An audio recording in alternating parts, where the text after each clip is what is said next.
l'essentiel de l'actualité européenne et internationale de ce vendredi. Journée de mobilisation historique des lycéens et des étudiants pour le climat dans plus de 150 pays. Un seul mot d'ordre, sauver notre planète du réchauffement climatique. La planète est en danger. Réagissez. La planète est en danger. Réagissez. La planète est en danger. Réagissez. La planète est en danger. Réagissez.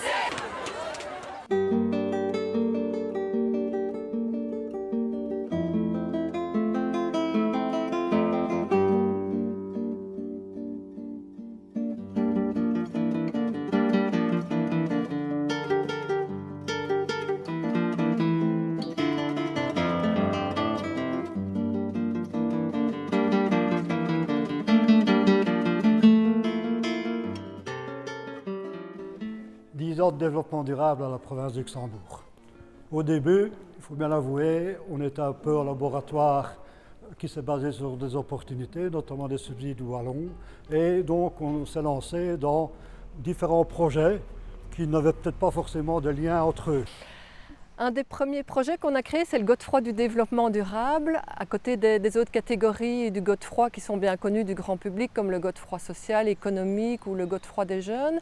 Ce Godefroy a été créé pour mettre en avant des initiatives exemplaires qui démontrent comment on peut mettre en œuvre le développement durable. Durant ces 10 éditions, on a pu récompenser 30 initiatives, donc 3 chaque année, dans des domaines variés comme l'énergie, l'alimentation, l'agriculture, le recyclage ou encore la construction. Et c'est vraiment enthousiasmant de voir en fait, chaque année des nouveaux projets qui se créent dans ce domaine, dans le développement durable. D'autres types de déchets, d'autres sources de pollution.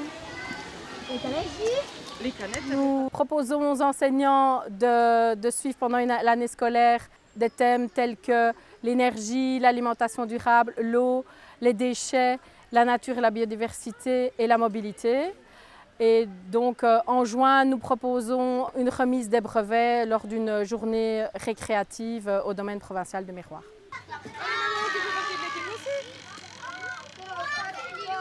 La province a mené une réflexion avec les organisateurs de festivals car ces événements ont un impact important sur l'environnement. Pour les aider à gérer leurs déchets, la province a mis en place un système de prêt et de maintenance de gobelets réutilisables.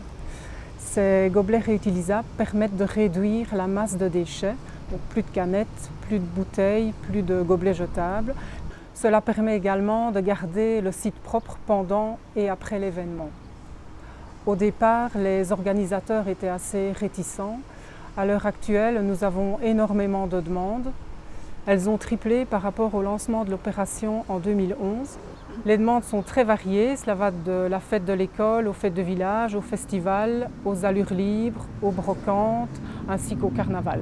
In fine, petit à petit, on a essayé, donc, et nous continuons à le faire, à mettre en place, je vais dire, de manière précise, des actions exemplaires au niveau développement durable en interne avec les agents et sur les bâtiments, comme par exemple le tri des déchets, le suivi énergétique des bâtiments, la création aussi d'éco-teams, voire même également une gestion différenciée des espaces verts provinciaux.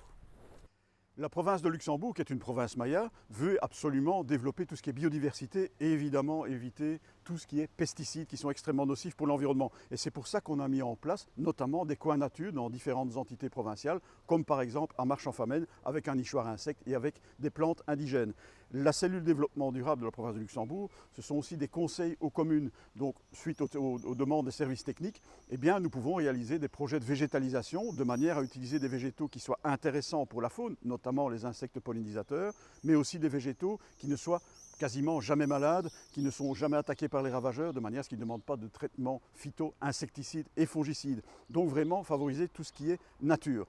On organise également des colloques pour sensibiliser le personnel provincial de la province de Luxembourg, mais aussi parfois d'autres provinces avec qui on travaille, notamment des colloques sur la gestion différenciée des cimetières, des colloques sur la gestion des plantes invasives. Donc vraiment, en province de Luxembourg, on veut rester l'exemple au niveau biodiversité et au niveau du zéro pesticide, en espérant aussi que la population suive l'exemple que l'on donne. Donc notre mission à la province, c'est de réaliser le suivi énergétique du parc des bâtiments provinciaux et d'établir le cadastre de ces bâtiments. Donc le suivi énergétique, il est à la fois mensuel, annuel, pluriannuel, et le cadastre, donc c'est une photographie du parc des bâtiments à un moment donné, le tout étant de dégager les priorités d'investissement, voir quels sont les bâtiments dans lesquels il est possible de réaliser le plus d'économies d'énergie parce qu'ils ont une mauvaise qualité énergétique et ou parce qu'ils sont gros consommateurs.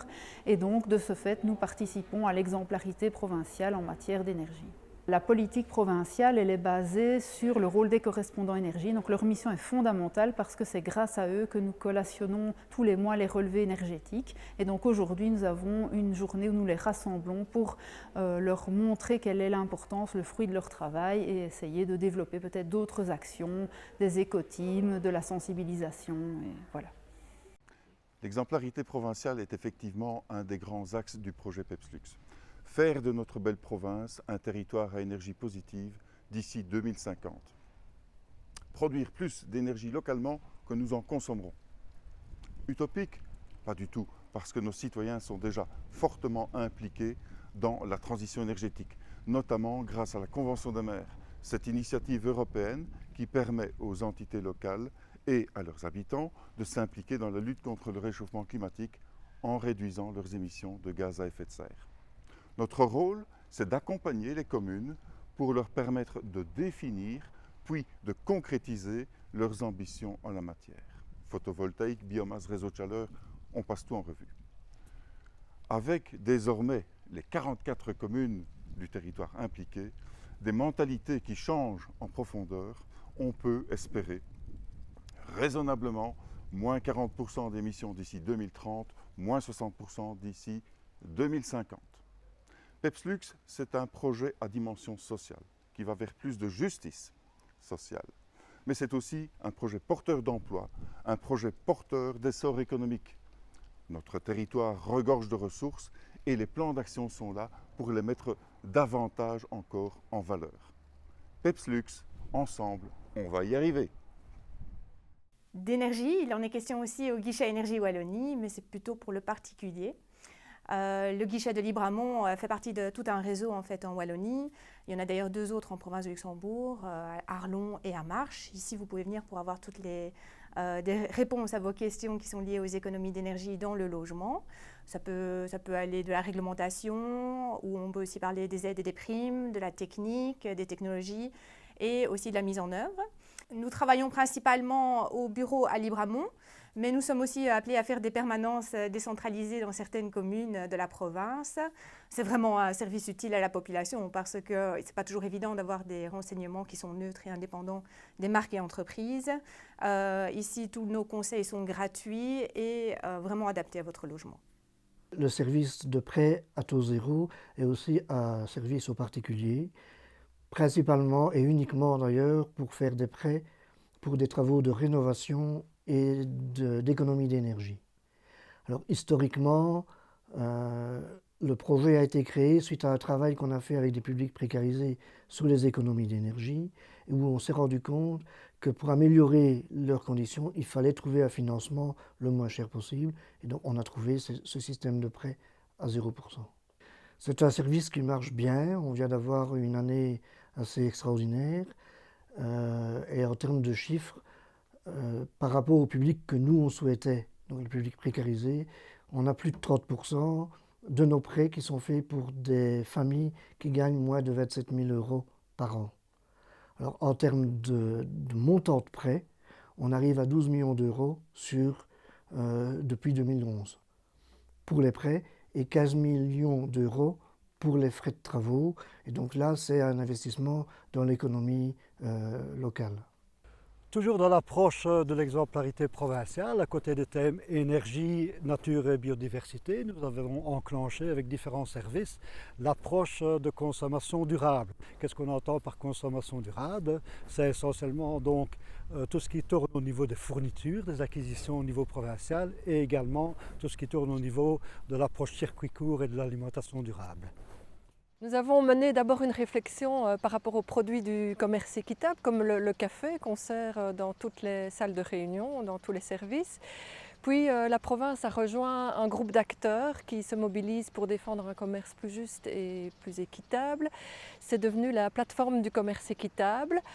Parmi nos actions, nous sensibilisons les communes dans la campagne commune du commerce équitable. Aujourd'hui, il y a 25 communes qui sont inscrites dans cette campagne et 11 qui ont reçu le titre de commune du commerce équitable.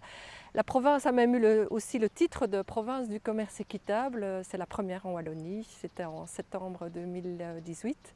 Une de nos autres actions phares, c'est pendant la semaine du commerce équitable où nous lançons un appel à initiative pour mobiliser un maximum d'acteurs à organiser une activité pendant cette semaine qui a lieu début octobre. Cette année, nous avons pu rassembler 80 activités dans 25 communes. Et parmi ces 80 activités, 9 se déroulent dans les services provinciaux, comme ici à Miroir, au domaine de Miroir, où depuis 3 ans, ils organisent un petit déjeuner équitable pour le personnel provincial, le personnel du domaine. La province accompagne les collectivités vers des repas plus durables. À cette fin, des formations ont été organisées à l'ensemble du personnel de cuisine provinciale, mais aussi aux communes, aux CPAS et aux écoles du territoire. L'objectif de cette formation était d'aider et d'encourager ces établissements à privilégier les produits durables, c'est-à-dire des produits locaux, de saison, équitables et bio. Ils ont également revu l'équilibre de l'assiette et lutté contre le gaspillage alimentaire. Aussi, la province est engagée dans le Green Deal Cantine durable auprès de la région wallonne. À l'instar des communes du commerce équitable, la province de Luxembourg a l'ambition de devenir un territoire de l'alimentation durable. Pour cela, différents axes de travail ont été mis en place auprès des communes, des collectivités, des entreprises, du domaine HORECA et du tourisme. Pas comme le Titanic évite le naufrage. Il est vraiment grand temps de devenir sage. On est toujours là. Avocat du diable, vous êtes insupportable. Pianiste conspirationniste sur PC portable. L'idée du spectacle, c'est que voilà, on a l'impression que si maintenant on fait quelque chose, une petite tâche à côté, ça va pas vraiment impacter, alors que justement si c'est en faisant ces petites tâches, que chacun fasse un petit truc, ça permet de créer quelque chose de grand. Les journées d'habitude, c'est par exemple le petit déjeuner, je vais prendre l'exemple du pain, c'est nous qui le faisons. Bon, d'habitude c'est pas moi, c'est mes parents, mais voilà. La douche ou le bain, ça dépend des fois. C'est le savon qu'on fait nous-mêmes, où on se lave au bloc du savon d'Alep. Les biscuits pour les récréations, ça on les achète en vrac. La charcuterie pour mettre sur le pain, c'est local. La preuve, on a une petite poubelle de plastique par an.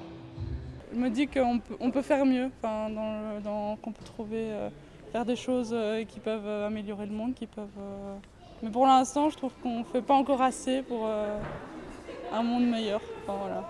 Ça fait 30 ans que tout le monde dit que la croissance infinie, dans un monde fini, ça n'est pas possible. Donc à un moment donné, il va falloir arrêter la croissance et ensuite décroître pour sortir de notre empreinte planétaire qui est au-delà d'une planète, comme on sait tous avec le jour du dépassement qui est en août à l'heure actuelle. Et décroître, ça veut dire, je reprends le slogan de la simplicité volontaire, c'est moins de biens, plus de liens. Quand on a moins d'avoir, on doit aller plus dans l'être. Et la clé de ça, et on a écrit un bouquin entier là-dessus, c'est l'entraide. C'est de se dire que chaque fois qu'on est dans l'abondance, on n'a pas besoin de s'entraider, parce qu'avec toute l'énergie qu'on a, c'est tranquille. Mais une fois qu'on a moins d'énergie, moins de ressources, qu'on doit être plus malin, alors il faut s'entraider.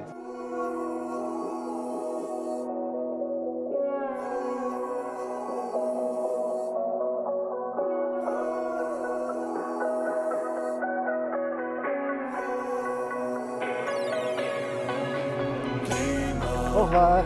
Génération plus chaude que le climat. Pas comme le Titanic évite le naufrage. Il est vraiment grand temps de devenir sage. On est toujours là. Avocat du diable, vous êtes insupportable. Pianiste conspirationniste sur PC portable. Palme d'or pour tous ceux qui mettent de l'huile sur le feu. Michel ton blabla sur Greta, mets le toit dans le baba. Des gros fuck à McDo. C'est pas LOTTO. Sauver notre Eldorado. Plus chaud que le Tabasco.